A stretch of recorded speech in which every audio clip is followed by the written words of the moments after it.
latest, the Islamabad High Court has granted bail to Imran Khan in all the cases. The court has also ordered authorities that they can't arrest Khan in any case post 9th of May. This comes a day after the Supreme Court termed Khan's arrest as invalid and unlawful. Earlier in the day, Khan arrived at the court with heavy security. Troops of Pakistan Army were seen patrolling on different highways to maintain law and order.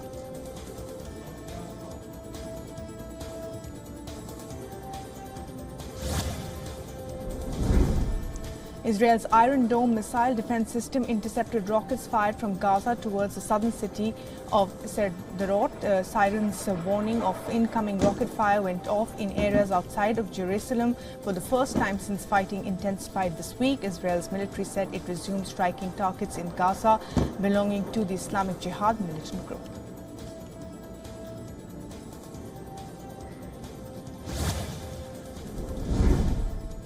And residents of Gaza woke up to destroyed houses and empty streets as fighting continued across the Israel-Gaza border. Fighting has still not stopped days after the Israeli airstrikes and Palestinian rockets disrupted lives of many people. Earlier, Israel had launched a campaign against the Islamic Jihad militant group, and since then they have been targeting its senior leadership. At least 30 Palestinians in Gaza, including women and children, have been killed. One person in Gaza has been killed when an apartment was struck in a Tel Aviv suburb.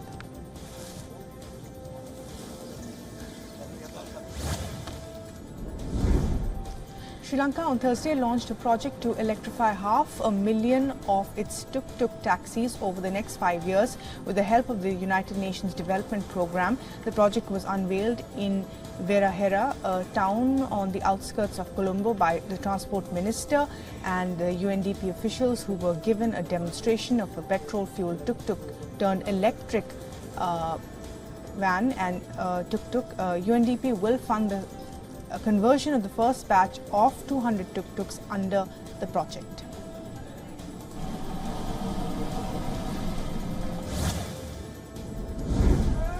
A Philippine court on Friday acquitted the former Senator Leila de Lima, one of the fiercest critics of the ex-president Rodrigo Duterte, of a criminal charge stemming from allegations that as a cabinet minister she had received money from drug dealers, but despite her acquittal she will not be released immediately because of another pending case.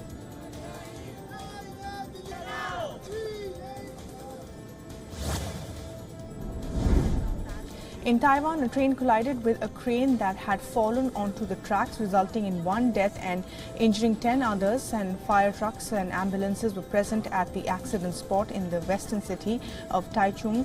Some parts of the crane boom were still dangling at the side of the elevated metro track. An eyewitness released a video showing the insides of the smashed train.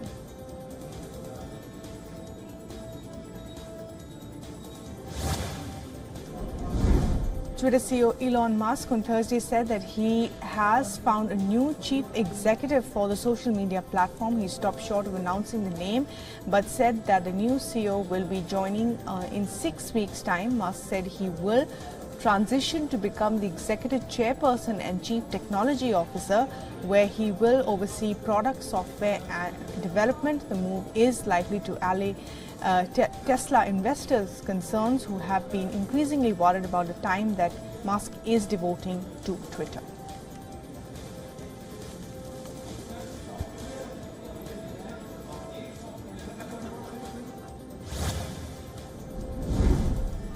More migrants gathered on both sides of the US-Mexico border on Thursday, just hours before immigration restrictions known as the Title 42 expired. Despite the restrictions coming to an end, migrants found themselves packed in the immigrant shelters, while migrant detentions have surged to record high ever since the new legislation expired. The US Customs and Border Protection has in recent days been holding up to 28,000 migrants at its facilities. This number is far higher than holding capacity of these facilities.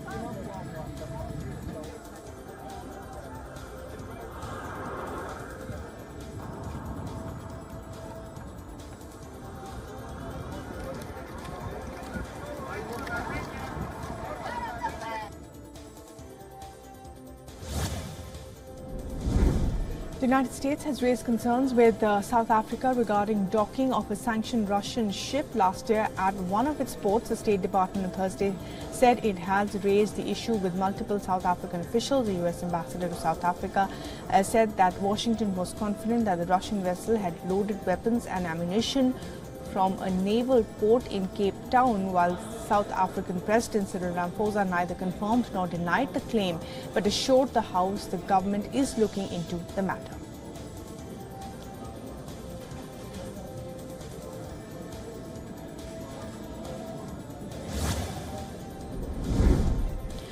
South Africa President Cyril Ramaphosa on Thursday also refused to accept his government's alleged failure on curbing the problem of crippling power cuts. The president said that the already announced interventions will reduce pressure on the grid. Africa's most industrialized economy is experiencing the worst electricity outages on record. Many households and businesses in the country stay without power for more than 10 hours a day. Experts expect the situation will only get worse.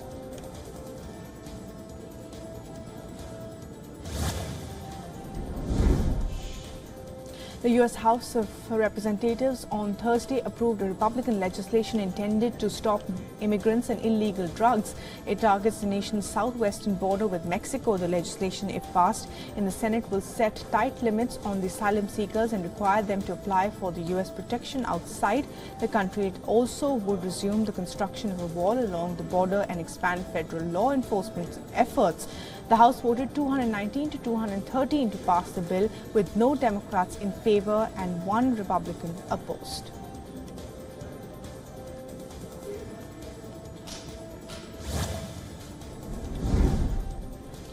The Interior Minister has said that the attack this week on an ancient synagogue on the Mediterranean island of Durba was a premeditated act. Earlier this week, the National Guardsmen killed 5 people and injured dozens, allegedly targeting the synagogue.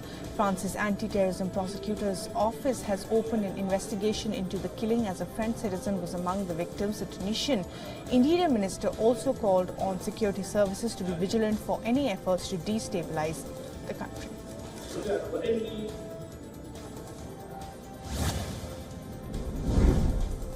The French President Emmanuel Macron welcomed his counterpart from the United Arab Emirates, Sheikh Mohammed bin Zayed Al Nahyan, in Paris on Thursday. The two leaders will discuss the preparations for the COP28 climate conference set to be held in Dubai in November. They will also talk about the upcoming Paris summit for a new global financial pact. The summit will take place in the French capital in June.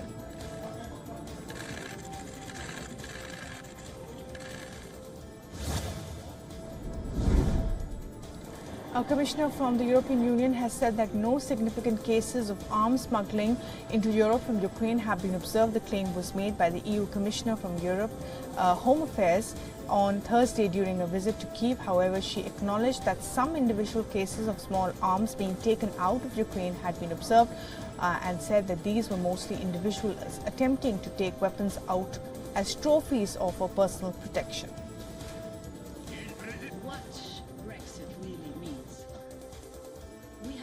Seen a number of issues arising.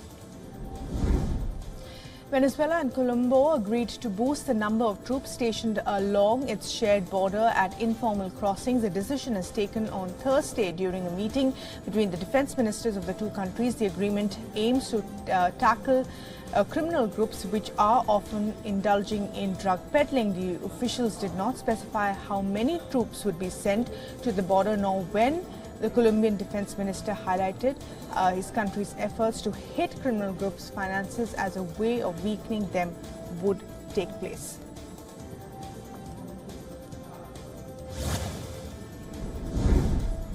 Clashes were about to erupt in Spain's Barcelona between squatters and their opponents on Thursday. Timely interference by the police contained the conflict, which was triggered during a demonstration in a posh locality in the city. It aimed to highlight the issue of squatting at the center of the upcoming mayor elections. Anti-squatting demonstrators comprised of local residents and members of the right-wing activist groups. They were protesting over 2 squatter-occupied buildings in the locality.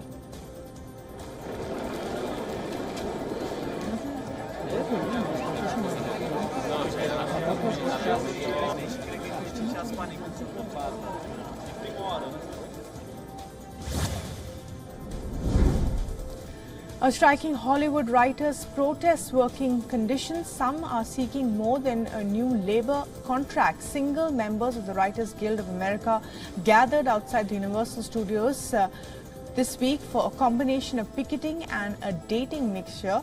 The event was organized by a Family Guy writer who also runs a matchmaking business. Picketers interested in romance displayed color red ribbons indicating where their interests lied. The attendees also look forward to more such mixers as the strike continues.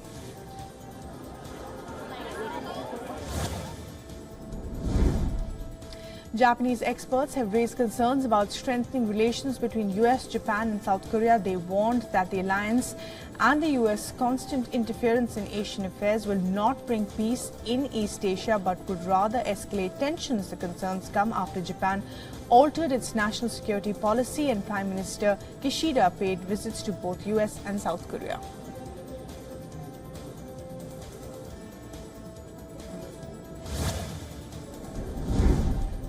It's egg hatching season for this year's California condors, the latest in 40 years of conservation efforts to bring these iconic animals from the brink of extinction to living in the wild without human intervention. The prehistoric birds once ranged from western Canada to northern Mexico, but the population was nearly wiped out by hunting.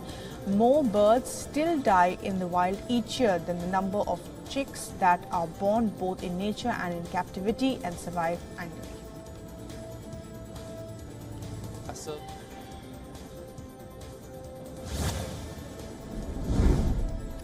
The foreign ministers of South Korea and Japan held a meeting in Seoul to discuss the crippled Fukushima nuclear power plant.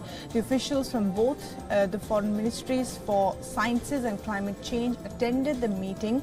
Both the leaders agreed to allow Seoul's experts to analyze and inspect the planned release of water from the Fukushima nuclear power plant. The meeting comes after Japan's Prime Minister's visit to Seoul last week, where regional issues were discussed.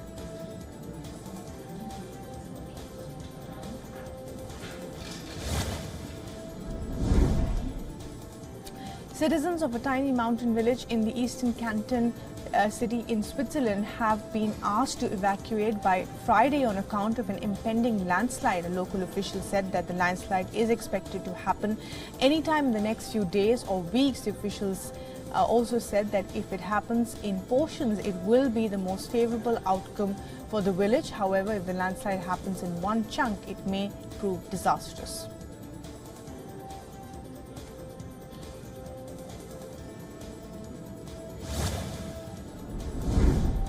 Rani Bagh, Mumbai's zoo has become a popular destination for visitors this summer vacation. The tigers and penguins attracting the most attention. Many visitors are eager to see the recently born penguin chicks and newborn Royal Bengal tiger cubs.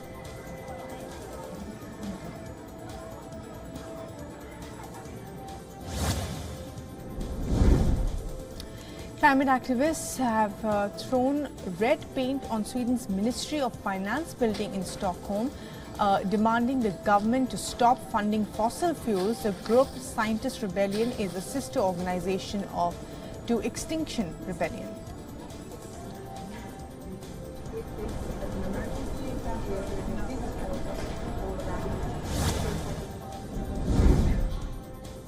In an annual conservation event in young Louisiana, pine snakes that were bred in captivity are released in the national forest in central Louisiana. The Louisiana pine snake is considered a threatened species. Its habitat has been diminishing for decades. In the beginning of May, 5 snakes from the Memphis Zoo in Tennessee were released from more zoos around the country, which are to be released as the year progresses. They are typically scarred, but pine snakes typically carry scars. Like Chuck said, and it's not as quick, and the rodent is not as incapacitated as quickly. So